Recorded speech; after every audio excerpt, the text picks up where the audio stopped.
loud. Holy infant, so tender and mild. Sleep in heavenly peace. Sleep in heavenly peace. The King is born, the King is born in a manger, Christ the Lord. The King is born, the King is born. He came to save us, Christ the Lord.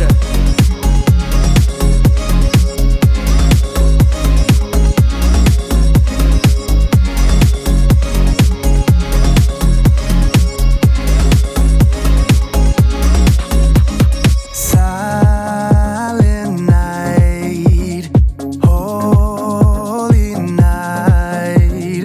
Shepherds quake at the sight.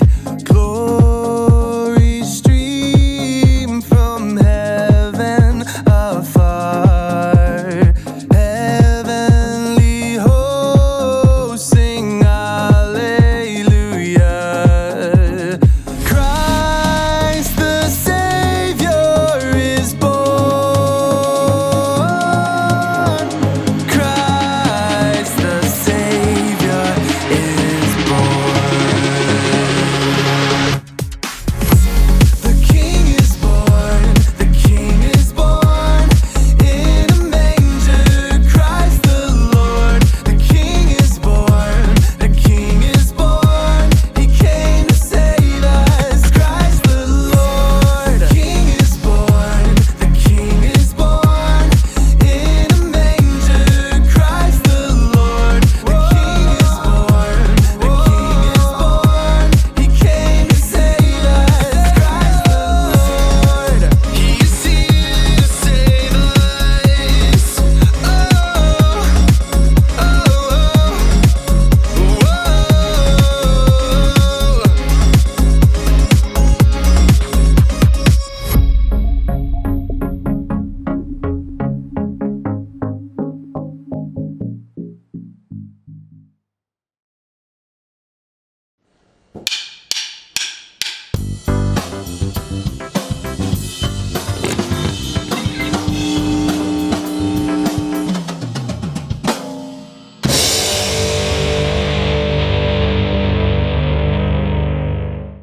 Hey, what if you got to celebrate? Maybe you stood on stage in front of everyone during the school play. That's some pick. Maybe you're celebrating the first snowfall. Or making a basket in PE. Yes! You could even celebrate a whole day without sibling arguments. Or helping Dad finally get the Christmas lights untangled. God loves it when we celebrate, for real. In fact, God created celebration. God even outlined festivals and feasts for the Israelites to enjoy every year. And then God gave us the biggest reason ever to celebrate. Yes, you know it, Jesus. God's very own son was born as a helpless baby in a tiny town in the middle of nowhere. And when Jesus grew up, he showed us how to love God and love people in everything he did. And then Jesus gave up his life and was raised again so that we can live with God forever. So, bring on the lights, the carols, and all the cookies. Christmas is the time to party because Christ the Savior is born. And as you celebrate God's greatest gift, Jesus, others can see God at work in you. That's why celebrating Christmas is an amazing way to worship God with your life. Because worship is about more than just singing loud. It's all about living loud. Entertainment.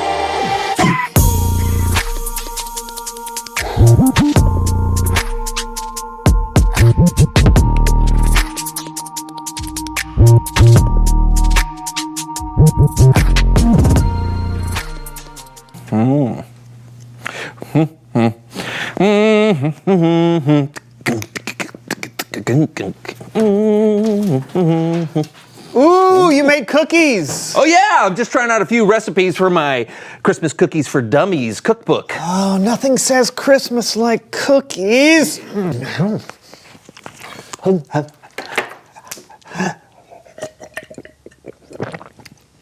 What is wrong with these cookies? Nothing.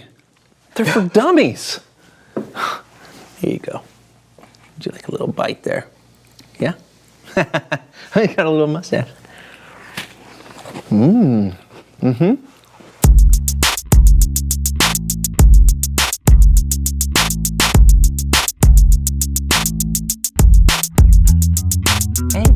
Welcome to the So-and-So Show. I'm Brandon. I'm John. And we are slap dab in the middle of Christmas season. And what a glorious season it is. Yeah, it's time to celebrate Jesus' birth. Eat great food. Spend time with family. Eat more food. Spend time with friends. Did I mention food? Yes, you did. Okay, good. Just making sure. It's also a time when everyone gets extremely busy. Yeah. So making a plan and knowing how you're going to celebrate Christmas is important so you don't get lost in all the... Food. Are you hungry or something? Always. All right. During Christmas, you can get lost in everything that's going on and forget what's really important. Don't say it. Yeah, I wasn't gonna. I was thinking it though. Of course you were. So today, we have a special guest who knows all about making plans. Oh, I didn't know we were gonna have a guest. Okay, let me guess. Can I guess? I'm gonna guess. Okay, let me guess. You Can I guess? Sure. Okay, I'm gonna guess. Okay, guess. Give me a hint. Okay. He wears a funny hat, and his clothes are very distinct and noticeable. Okay, that could be a football player or an astronaut. More clues, more clues. Okay. He has a little helper. He travels the entire globe for his job. Astronaut still works. Okay, another clue, another clue. All right, let's see. He has a beard, and his belly kind of shakes when he laughs, which is often. What? Man, I have no idea who you're... Wait a minute. Okay, is making plans kind of like making a list? I guess so, sure. Beard, belly that shakes when he laughs, hat and very distinct clothes. He travels the world, has a little helper, and makes a list? I think I figured it out, but there's just no way you could have. You couldn't have. You couldn't have. I could. Well, what are we waiting for? Let's do this. All right, please welcome someone who knows stuff. Merry Christmas!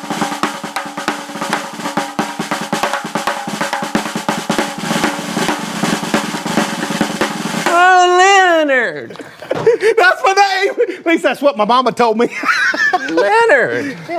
It is me, right? It's not somebody else. I didn't turn into somebody else, did I? That'd be terrible. Unless it was that guy that drives a Zamboni around the hockey games. That'd be pretty cool. No, it's you. Well, welcome to the show. What's wrong with him? Is he okay? It looks like he was expecting somebody else. And I know that look happens every time I walk in the gym. Yeah, he's fine. We were just playing a game. Can you tell everyone who you are and what you know? Oh, yeah. I am Leonard Fortescue, and I am a professional metal detectorist. I travel the world using my little friend Camilla here to find anything that was lost. That can go from treasure to somebody's dentures and anything in between. I even found a wig once. Even though that was an accident, I thought it was a squirrel. Hey, so Camilla is your little helper? Yeah, I couldn't do it without her. I mean, I guess I could, like, wave my hands over the ground and, like, make beeping sounds. Like, beep, beep, beep, beep, beep, beep. But that wouldn't do much good, would it? So you told me that you were good at making plans. Oh, yeah, you gotta be. Well, you know, when you're a professional metal detectorist, as I am, you gotta keep up with the ocean's tides, you gotta file permits and obtain permissions, because if you don't, you either end up all wet or bit by a dog. And neither is a good way to start the morning, I'll tell you that. No, I wouldn't think it was. And you know, and Christmas is the worst time to be feeling overwhelmed because everyone is going in more directions than a 10-legged man at a tap dancing convention. Which reminds me, I got you both gifts. Oh. Yeah, here you go. That's just for you. Yep, and this one is yours. All right, thank you. Yeah. So you didn't have to do that. I know, but I did it anyway. Go ahead and open them up. Oh, They're planners. Yeah, I know they're a bit retro, but I find when you actually write things down and know that there is a plan, when things go sideways, and they will, it tends to make things not be so hectic. You can almost have a peace about it. Mine's already filled in. Oh, yeah, actually, Camilla found yours on a beach. It's from 1967, and it belonged to a guy named Robert Englewood. So you can either do two things. You can erase it all, or just do what he did, which is what I suggest, because he did a bunch of fun stuff. Look at here. In July, he actually went skydiving. The calendar becomes empty after that, so you can just do whatever you want to do. Well, I guess I got to get going. I got a lot more presents to deliver. Oh. So I'll see you guys on the flop side. Oh, Merry Christmas to all and to all. See you later. Let's see ya, Leonard. Does Leonard remind you of someone? No. Why? Because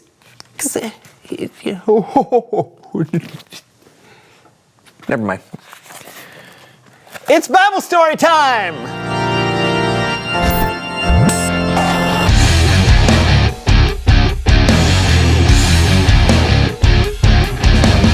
Hey guys, you know what Leonard said helps connect us perfectly to today's Bible story. Really? Which part? The part about how having a plan can help bring you peace. Awesome. Then take it away. Today, we have the story of a girl named Mary and how she dealt with finding out about a pretty incredible plan. You can read this story yourself in the book of Luke. But hundreds and hundreds of years before Luke, God chose one family, the Israelites, and promised to bless the whole world through them. Time after time, the Israelites turned away from God, but God still had a plan to send a savior, which is where our story picks up. Mary was a teenage girl living in Nazareth. She was engaged to a guy named Joseph, who was a carpenter there. Things were going pretty well for Mary. But her happiness was about to be put to the test because God had a message especially for Mary, and God sent that message through an angel. The angel's name was Gabriel, and his appearance obviously took Mary a little bit by surprise. But Gabriel told her not to be afraid. No. Gabriel said, God is very pleased with you. You will become pregnant and give birth to a son. You must call him Jesus. He will be great and will be called the Son of the Most High God. When Mary heard that, you'd probably expect she'd be like, What? and maybe she was. But the angel told her a little of God's plan. He said, the Holy Spirit will come to you. The power of the Most High God will cover you. So the Holy One that is born will be called the Son of God. I know, mind-blowing. Then Gabriel told Mary about one of her relatives, Elizabeth, and how God promised to give her a child even though she seemed too old. But Elizabeth was pregnant because what God says will always come true. So Mary said, I serve the Lord. May it happen to me just as you said it would. It's like she took a deep breath and decided to trust God and dive in. After that, Mary took off to visit her relative, Elizabeth. And when Mary got to Elizabeth's home, the baby inside of Elizabeth jumped at the sound of Mary's voice.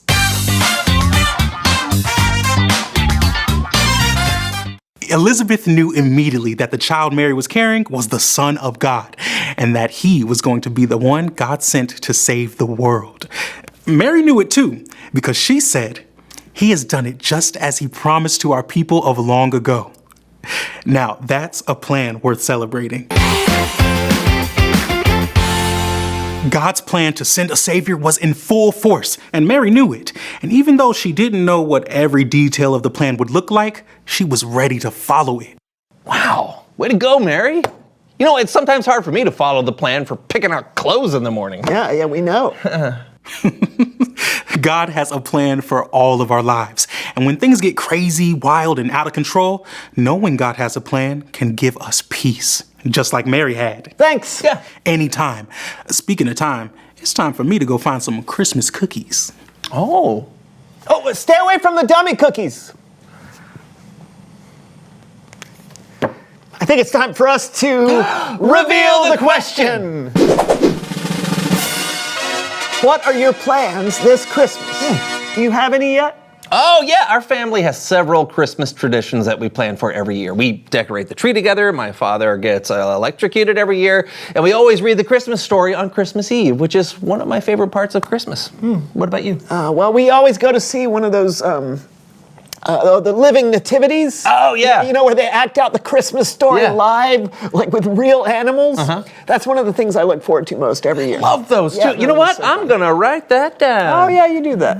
I think that's all we've got for today's show. We'll see you next week for more brand new Christmas shenanigans. That is October. That's right, because I want to make sure I get there early. Please, Woody! please welcome someone who knows stuff. Man, whoa, hold up Credits. Merry Christmas. Credits. That's the very end of the credits. Yes, come on. Put that at very end, Tim.